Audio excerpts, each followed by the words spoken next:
Я Шостак Віталій Валентинович, засновник Rage Академії, президент Федерації Запорізької області з фріфайту. Вітаю учнів 20-ї школи з Новим роком. Нехай всім щастить, мирного неба. Чекаю всіх на тренуваннях в Rage Академії. Всім спорту!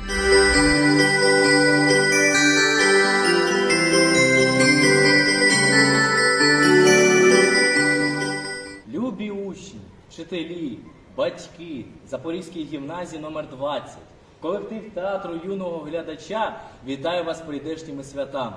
Бажаємо вам натхнення, щастя, любові, миру та злагоди. Нехай в наступному році вам і нам щастить. Вітаю! Новим роком!